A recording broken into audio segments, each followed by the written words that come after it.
ಇವ್ರಿಗೆ ಯಾವುದು ಒಕ್ಕಲಿಲ್ಲ. ಇವ್ರಿಗೆ ಅಂತಲ್ಲ, ಆ ವಯೋಮಾನದ 1947-50 ಆಸ್ಪಾಸ್ನಲ್ಲಿ ಹುಟ್ಟಿ 60ರ ದಶಕ, 70ರ ದಶಕ, 80, 90ರ ದಶಕದಲ್ಲಿ ಬದುಕನ್ನು ಸವಿಸಿದಂತ ಎಲ್ಲ ಮಹಾ ತಾಯಂದರಿಗೆ ಇವ್ಯಾವ ಆಡಂಬರ ಒಬ್ಬರಿದ್ದಾರೆ, ದೇವನಹಳ್ಳಿಗೆ ಒಬ್ಬರಿದ್ದಾರೆ. ಮತ್ತೆ ಏನ್ ಮಾಡೋದು? ಈಗ ಅವ್ರಿಗೆ ಅಮ್ಮನಿಗೆ 75 ವರ್ಷ ಅಂತ ಅಲ್ಲಿ ಹಾಕಿದ್ದೀವಿ, ಯಾರು ಬರ್ದಿಟ್ಟಿರ್ಲಿಲ್ಲ, ಡೇಟ್ ಆಫ್ ಬರ್ತ್ ಇಲ್ಲ, ನಂದೇ ಡೇಟ್ ಆಫ್ ಬರ್ತ್ ಇಲ್ಲ. ನಾವೆಲ್ಲ ಗೌರ್ಮೆಂಟ್ ಮಕ್ಕಳು, ಇಲ್ಲಿ ಬಹಳ ಜನ ಗೌರ್ಮೆಂಟ್ ಮಕ್ಕಳು ಇರ್ತಾರೆ. ಯಾರ್ಯಾರಿಗೆ ಜೂನ್ ತಿಂಗಳಲ್ಲಿ ಡೇಟ್ ಆಫ್ ಬರ್ತ್ ಇರ್ತದೋ ಅವರೆಲ್ಲ ಮೇಸ್ಟ್ರುಗಳು ಮೇಡಮ್ಗಳು ಬರ್ಕೊಂಡು ಹೋಗಿರ್ತ ಡೇಟ್ ಆಫ್ ಬರ್ತ್ಗಳು. ಒಂದ್ಸರಿ ಕೈ ಹಾಕಿ, ಜೂನ್ ತಿಂಗಳಲ್ಲಿ ಯಾರ್ಯಾರಿದ್ದೀರಿ? ನಮ್ಮ BNS ಒಂದು ಕರೆಕ್ಟ್ ಆಗಿರ್ಬೇಕು, ಡೇಟ್ ಆಫ್ ಬರ್ತ್ ಕೈತಾ ಇಲ್ಲ. ಸೊ ನಮ್ಮ ಕಾಲಕ್ಕೇನೆ ಗೌರ್ಮೆಂಟ್ ಡೇಟ್ ಆಫ್ ಬರ್ತ್ ಬಂದಿತ್ತು. ಮೇಡಮ್ಗಳು ಮೇಸ್ಟ್ರುಗಳು ಯಾವ ಡೇಟ್ ಕೊಟ್ಟರೆ ಅದೇ ನಮ್ಮ ಬರ್ತಡೆ. ಇನ್ನು ನಮ್ಮ ತಾಯಿಗೆ ನಮ್ಮ ತಂದೆಗೆ ಕೊಟ್ಟರು ನಿಜನ ಇರ್ತದ ಡೇಟ್ ಆಫ್ ಬರ್ತ್? ಇಲ್ಲ.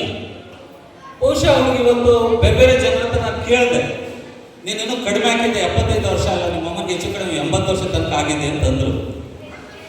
ಆದರೆ ಈ 75 ವರ್ಷ ಅಂತ ಇಡ್ಲಿಕ್ಕೆ ಒಂದು ಕಾರಣ ಏನಂದ್ರೆ, ನಮ್ಮ ತಾಯಿ ಬಗ್ಗೆ ನಾನು ಬಹಳ ಯೋಚನೆ ಮಾಡ್ತಾ ಇದ್ದೆ. ನಾನು ಅಂದ್ಕೊಂಡಂಗೆ ಅವ್ರೇನು ಆಡಂಬರಗಳನ್ನ ಅಪೇಕ್ಷೆ ಪಡ್ತಾ ಇಲ್ಲ.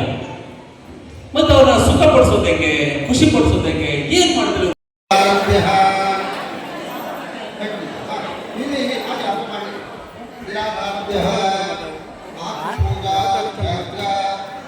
ಎಲ್ಲ ಕರ್ನಾಟಕ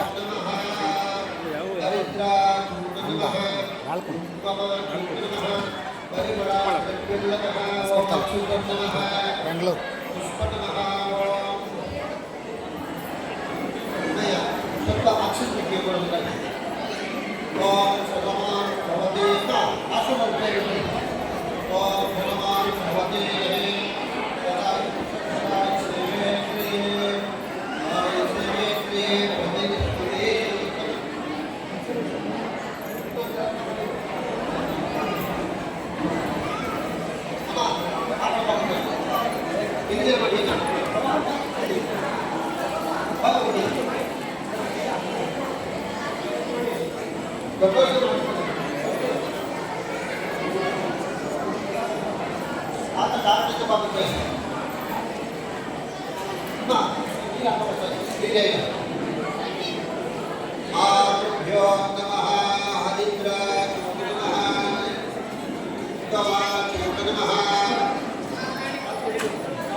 ಸ್ವಲ್ಪ ನೀರು ಕಲಗಲ್ಲ ಒಳ್ಳೆಯದು.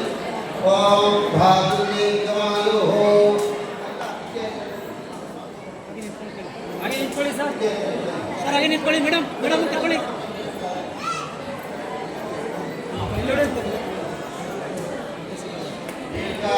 ಹಾಗೆ ಸರ್.